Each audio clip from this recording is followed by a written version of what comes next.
desperately seeking whispers. ASMR.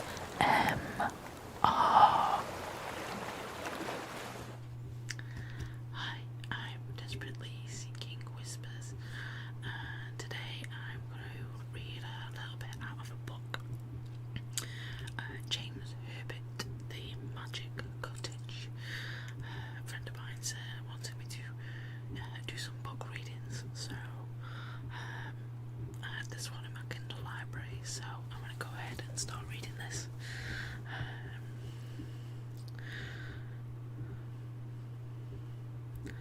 Okay, do you believe in magic? I mean real magic. Capital M, not rabbits out of hats, disappearing sequined ladies, or silver spears that dance in the air. The real stuff, not tricks, not illusions. I mean spells, enchantments, witchery, even damaged limbs that heal overnight, animals that trust in humans, paintings that come alive, shadowy figures that aren't really there. There's more, but it's too soon to tell. Maybe, probably, you don't believe. Maybe you half believe, or maybe you want to believe. A kind of magic I once knew, long before we took the cottage. Came from powder or pills shared with friends, but that was just delusion and a waste. I learned of real magic when I came to Grimmaire. That was good magic, yet everything has its opposite, and I found that here too. If you like, and you're willing to suspend belief for a while, as I eventually had to, I'll tell you all about it. Midge saw the ad first. She'd been scouring the classified columns of the Sunday Times for weeks, circling the more interesting properties with a red felt tip. Enthusiasm for leaving the dirty city a little greater than mine. Every week she'd been pestering me, presenting me with a whole number of red circles to pursue, and we'd go through each one, discussing their merits and their drawbacks, following up those that survived. So far none had come to expectation. On that particular Sunday there was only one circle to look at, a cottage, adjoining woodland, secluded position, needed some restoration. So what's so special, I thought. Hey Midge, she was in the kitchen of the apartment we rented near London's Barron Court, a large place with high ceilings and a high rent, and a complex of rooms that allowed for Midge's paintings and my music, with never the twain unnecessarily meeting. But we wanted something of our own, something rustic was in our minds, although, like I say, Midge was keener than me. She appeared in the doorway, dark-haired and pixie-eyed, 5'1", of pure, small-featured lusciousness. To me, anyway, I'm not unchoosy. I tapped on the newspaper. Only one. Midge tossed the dishcloth back towards the sink. We'd just finished a late, very late, breakfast, and padded barefoot towards a sofa I loafed upon. She knelt, chastely drawing a summer thin dress gown over her knees. When she spoke, she looked directly at the ad and not at me. It's the only interesting one. That puzzled me. It doesn't actually say much. A dilapidated cottage is all it tells me. And where the hell is Cantrip? I looked it up. It's near Bunbury. I couldn't help grinning. Oh yeah. That's in Hampshire. At least that is in our favour. I was getting worried about some of the remote places you were taking an interest in.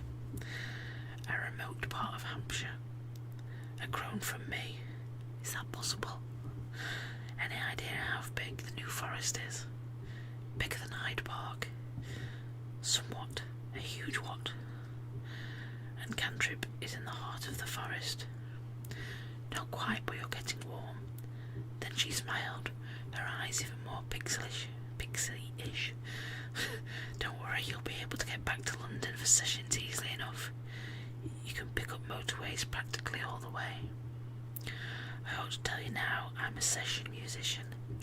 one of the quiet breed that earns a generous living behind the scenes of an upfront pop world, working in recording studios and occasionally backing touring artists. Surely those whose bands aren't allowed over from the States. My instruments, the guitar, my music, well, you name it, rock, pop, soul. I'd even dubbed in punk, a little jazz, and when I can, some light classical. Maybe more about all that later. You still haven't explained why this one I persisted. She was quiet for a moment, just studying the page as though looking for the answer herself. Then she turned to me. "It feels right," she said. "Yep, it feels right, that's all." I sighed, knowing Midge always had great intuition, but not quite prepared to accept it this time. "Midge," I warned. "Mike," she said just as gravely. "Come on, be serious. I'm not dragging down to Hampshire just on a whim." The imp took my hand and kissed the knuckles. "I like forests," she had the nerve to say, "and the price is right." "There's no price mentioned." "Offers invited. It'll be right, you'll see." Mildly exasperated but not annoyed, I replied, "The place is probably really run down. All the cheaper." "Think of that work. We'll send the builders in first. You hope it held of yourself, kiddo." The merest shadow of uncertainty flickered across her face, or perhaps it was a sudden anxiety. I can read all sorts of things into that expression, knowing what I do now. "I can't explain. Mike, let me ring tomorrow, find out more. It could be totally wrong." Her last sentence was hardly convincing, but I let things go at that. It was peculiar, but I was beginning to have a good feeling about the cottage myself. "You've seen the film, you've read the book, you know the one. There've been so many. The young couple find the home of their dreams, the wife's ecstatic, the husband's happy but more controlled. They move in, the kids, usually one of each, tear around the empty rooms, but we know there's something sinister about the place, because we've read the blurb and paid our money. Slowly, things start to happen. There's something nasty in the locked room at the top of the old creaky stairs, or something lurks in the cellar below, which is possibly itself the gateway to hell. You know the story. At first, Dad's oblivious to his family going nuts around him. He doesn't believe in the supernatural, or things that go splodge in the night. To him, there really is no such thing as a vampire, until something happens to him, that is. Then all hell breaks loose. You know it like you wrote the story yourself. Well, this is similar but different, you'll see. We drove down to Cantrip the following Tuesday. Our work style allows such freedom. Midge having rung the number in the ad the day before and finding it belonged to an estate agent. He told her a little more about the cottage, not much, but enough to increase her enthusiasm. At present it was unoccupied, the owner having died some months earlier. It had taken this long to have the deceased affairs sorted out before the property could be put on the market. Midge was keen-edged throughout the journey and kept telling me she didn't expect too much. The place would no doubt be a huge disappointment, but it did sound interesting. From the agent's description, it could just turn out to be ideal. The journey took a couple of hours or so, maybe closer to 3 by the time we'd taken a few wrong turns looking for the village of Cantrip.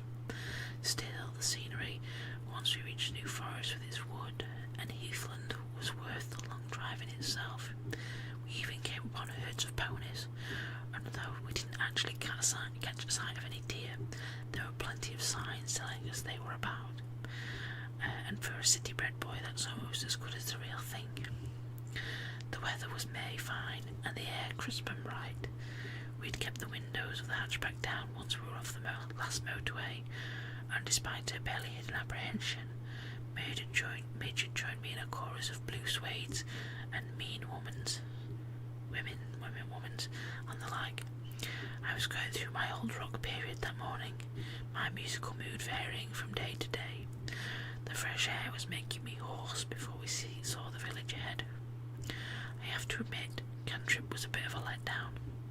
We'd expected thatch roofs, old inns, and a village green with its own rusty-handled trust of. What we got was a fairly uninteresting high street whose houses and shops must have been built around the late 20s or early 30s. No, it wasn't quite that bad on closer inspection. There really were some ancient properties of crumbling character among the less old structures, but the overall impression was pretty drab. I could feel Mitch's heart sink. We crossed the bump of a small bridge and drove into the high street, keeping our eyes peeled for the estate agents and our disappointment to ourselves. We found his office jammed between a post office, cum grocer, and a butcher's shop. The frontage so small we'd gone past it before Mitch tapped me smartly on the shoulder and indicated. There, she cried, as though she'd discovered the missing link. A cyclist wobbled by, scowling because of the car's sudden halt. I shrugged a friendly apology and pointed at Mitch so she could take the blame, but didn't catch his grumbling response. Probably just as well. He looked a mean local. After reversing into a space, Mitch and I left the car and strolled to the agent's office. Mitch suddenly nervous as a kitten. Now, this was something new to me. We'd been together a long time, and I was used to her occasional skittishness, especially when she'd accepted a new commission. I should have mentioned that Mitch is an illustrator, and a damn good one, specialising in children's books. You'll see her work on the shelves alongside Shirley Hughes and Maurice Sendak, although you'd know her as Margaret Gudgeon. But nervous of a brickbroker, I quickly realised it wasn't the agent, but the prospect of viewing the cottage that had unsettled her. Hell, the mood had been building from Sunday throughout now, and I couldn't understand why. I pulled her to a stop before pushing open the door, and Mitch looked at me distractedly, her attention more involved in what lay beyond the glass. Take it easy, I told her softly. There'll be plenty more for sale. We may hate this one anyway. She took a quick breath, squeezed my hand, and went ahead of me. Inside the office was less cramped than they should have been, because although narrow, the single room stretched back a fair way. Pictures and details of properties covered the length of one wall like badly pasted wallpaper. An ample-sized secretary thrashed an Adler just inside the doorway, while further down a man in a neat grey suit and a thick black-trimmed glasses seated behind an untidy desk looked up. I peered over Mitch's shoulder and said, "Mr. Pickleshift?" "Yes, I promise you." He appeared not to mind his own name, because he smiled broadly. No, not really. I think he just looked like the look of Mitch. "Yes, indeed," he said, raising and waving us forward. I nodded at the secretary who had stopped clattering to give us the once over as we passed, and I might just as well have greeted a sullen whale for all the expression that she showed. "You'll be Mr. and Mrs. Gudgeon," Pickleshift summarised. Reaching across his desk to shake Mitch's hand, then mine, he designated 2 chairs angled towards him on our side. "No, she's Gudgeon, I'm Stringer." We both sat and the agent glanced from face to face before following suit. "Then it's only you, Miss Gudgeon, who is looking for property." "I'm not sure, but he may have said Ms. just to show you as part of the new order." "We both are," Mitch replied, "and it's the cottage advertised in the last Sunday Times that we want to see. I told you on the phone." "Of course, Flora Chandeline's house." We both raised our eyebrows, and Pickleshift smiled. "You'll understand when you see the place," he said. "And Flora Chaldean, she's the woman who owned the cottage?" asked Mitch. "That's correct, rather an eccentric old lady, well known hereabouts, something of a local character you might even say, well known, but not much known about her, kept very much to herself." "You told me she died," said Mitch. "Yes, some months ago. Her only surviving relative was a niece, living in Canada. They'd never met apparently, but Miss Chaldean's solicitor eventually traced the niece and advised her of her inheritance as next of kin. I imagine there was a small amount of money left also, but I doubt it amounted to much. I understand Flora Chaldean led a very frugal existence. Then he instructed the sister to sell up and send on the proceeds." "She didn't want to see the place herself?" I asked. Pickleshift shook his head. No interest at all. However, Flora Chaldean was sufficiently concerned about the fate of her cottage to have certain provisions inserted into the will regarding its sale. Midge looked anxious all over again. What kind of provisions? Proviso, sorry. The agent's smile widened to a grin. I don't think it's anything for you to worry about. His hands came up and flattened themselves on the desktop, so that for a moment, with elbows bent sideways, he resembled a bespectacled grasshopper. Now, he said briefly, I suggest you take a look at the cottage, then we'll discuss the details if you find that you're interested. We are already, Midge responded, and my foot flicked at hers. No need to appear too keen before bargaining started. Pickleshift reached into a drawer and brought out a set of keys, 3 in all, old and long, attached to a ring and labelled. The cottage is empty, of course, so feel free to have a good look around. I won't accompany you unless you specifically want me to. I always feel clients prefer to inspect on their own and discuss things freely between themselves. It was Midge who reached for the keys and grasped them so reverently you might have thought they were the keys to the kingdom. Fine, I said to Pickleshift, so how do we get there? He drew us a quick map which was simple enough, provided, as he stressed, we didn't miss the small turn-offs. Then we were on our way. Okay, I said as I steered through the winding lane, a leafy canopy overhead, subduing the light and cooling the air. I still don't get it. Midge looked at me curiously, but she knew. Oh, she knew what I meant. You will act like you're already in love with the place. I tapped the wheel at the back of my hand. Come on, open up, Midge. What's got into you? Her fingertips sank into the hair of the back of my neck, and she lightly stroked. Yet her voice was a little distant. Just a feeling, Mike. No more of a conviction that it's going to be alright for us. The slight pause didn't go unnoticed by me. Then how come I don't feel the same? She was back with me, eyes shining with humour. Oh, probably because anywhere that isn't within walking distance of a pub, a Big Mac and 3-in-1 cinema isn't civilised to you. I was hurt. You know I want to get out as much as you. She gave a short laugh, perhaps not quite as much, but alright. I admit your values have changed recently. I'm not sure our complaining neighbours haven't had something to do with that, though. Yeah, I'll agree. I need somewhere to play when I want and as loud as I want, but that's not all of it. Anyway, I didn't appreciate their noise too well either. Nor me, or the traffic, or the dust, or the hustle, or the bustle. Let's get away from it all, we harmonised, putting our heads together. When she stopped giggling, Midge said, It's true though, sometimes I think the whole city's going to collapse in on itself. You could be right. I was busy looking for a turning on the left, one of those that Pickleshift had warned us not to miss. I know it's weird, she went on, lifting from my lap the particular leaflet that the agent had given us, but when I looked through the paper on Sunday, this place seemed to fly out at me. I couldn't concentrate on any others. My eyes kept going back to this one. It was as if everything else was out of focus. I moaned long and low, Midge, I hope we are not going to be disillusioned. She didn't reply. She just looked straight ahead, and suddenly I wanted to turn the car around and go back the way we'd come, and keep going right back to the smoky old city. A shiver of premonition. Yeah, I think it was, but such things are uncommon to me then, and I thought the feeling was only cold feet to the prospect of moving out. Maybe she'd been right. I wasn't ready yet for the little house on the prairie. Of course, I kept going. What kind of fool would I have looked if I U-turned? What good reason could I have given? I loved Midge enough to make changes in myself, and I knew that was good for her would eventually become good for me. She had values and motives that I admired and loved her for, and I'm not too proud to say that I felt a need to acquire some of those ideals for myself.